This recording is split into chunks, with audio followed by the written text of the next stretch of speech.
સુરતના લસકાણા પોલીસે દુષ્કર્મને ધમકીના કેસમાં છેલ્લા એક માસથી નાસ્તા ફરતા આમ આદમી પાર્ટીના પ્રવક્તા કાળુ વઘાસિયાને ઝડપી પાડ્યો છે। સોશિયલ મીડિયાના માધ્યમથી મહિલાને પ્રેમજાળમાં ફસાવી લગ્નની ખોટી લાલચ આપી શારીરિક શોષણ કરનારા આરોપીની બાતમીના આધારે ધરપકડ કરી છે। લસકાણા પોલીસ પાસેથી મળતી માહિતી મુજબ અમરેલીના બગસરાના વતની નાલ લસકાણામાં રહેતા મૂળ કાળુ ચતુરભાઈ વઘાસિયાએ ડિસેમ્બર 2024માં પીડિત મહિલા સાથે સોશિયલ મીડિયા દ્વારા સંપર્ક કેળવ્યો હતો।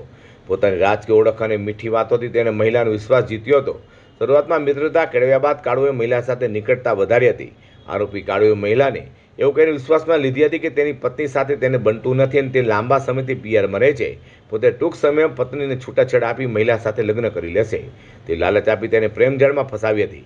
આ વાયદાના જોરે તેણે મહિલાને અલગ અલગ હોટેલો અને ઘરે લઈ જઈ અવારનવાર દુષ્કર્મ આચર્યું હતું। જ્યારે મહિલાએ લગ્ન માટે દબાણ કર્યું ત્યારે આરોપીએ પોતાનો અશ્લીલ તેવર બતાવ્યો હતો।